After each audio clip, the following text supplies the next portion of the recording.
Welcome to Weaving Happiness Through Grief, where we navigate the delicate balance between love, loss, and the resilient heart. I'm Stephanie, an author and storyteller who found joy and healing after the unimaginable heartbreak of losing a once-in-a-lifetime love. This podcast dives into the raw truth of grief, the beauty of cherished memories, and the hope of new beginnings.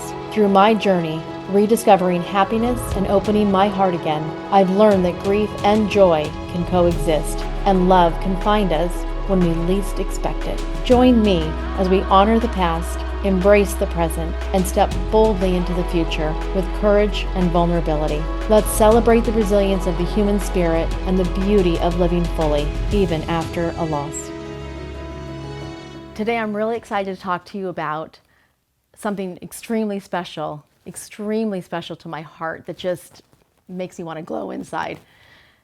It's talking about Jeff, the love of my life. Before Jeff passed away, I said to him, honey, what we've been through and what we're about to do, I feel like this is something that one day I want to share with people and I want to talk about it. So I need to know from you, because this is such a personal thing, and it's really, although it's our story, it's really his story. This portion in particular is.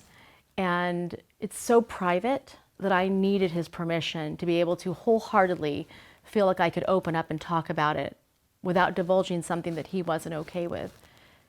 And in the way only Jeff could say it, he said, honeybee, if this can help one person,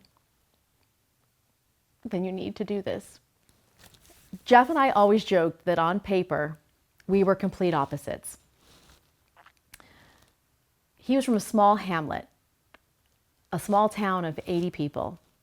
The whole country of Canada, where he's from, just outside of Edmonton, the whole country of Canada is about close to 40 million people. I'm from California, LA. We all know it's crowded, crazy, tons of people live here.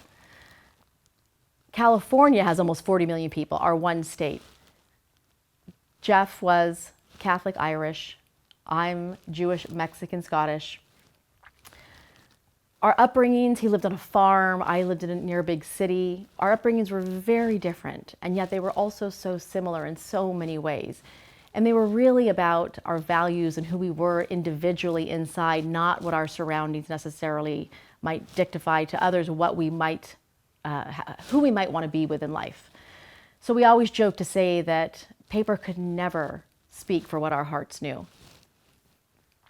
The differences that we had and where we lived really didn't make much of a difference to us, because we knew that our values, our families, the music, the travel, all the things that connected us, that's who we were.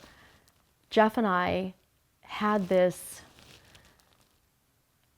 we joked about it, but internally we felt that we had this magical, invincible love story. And it was so, it was electrifying. We lit up.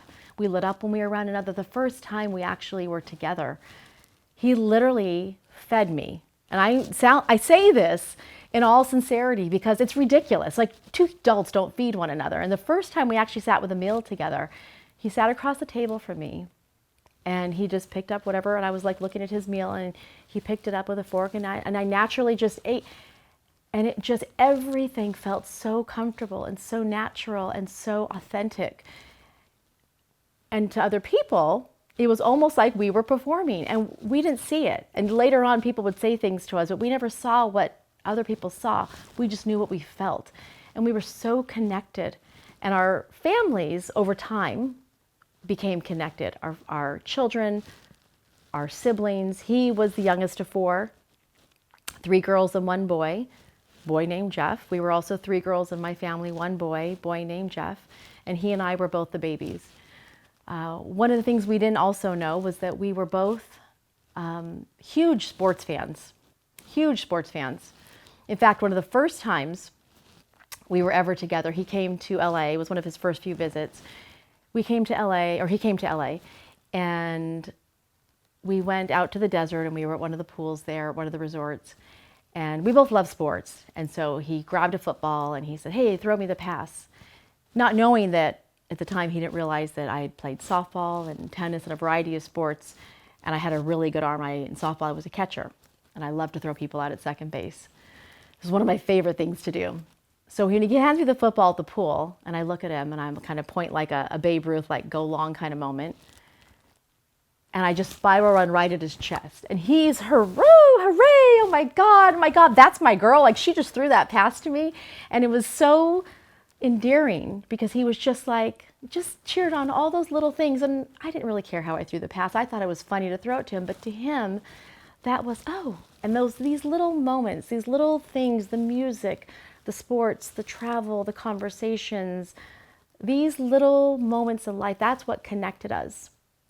Our family values, how we love to be together, how we love to make memories and spend time with the people that we valued. That was so important to us. And those were the things that really tied us and connected us when we lived three-hour flight apart between Edmonton and LA. And I think it's about 2,000 miles apart, if memory serves. Those were the things that connected us and made the distance seem a lot less.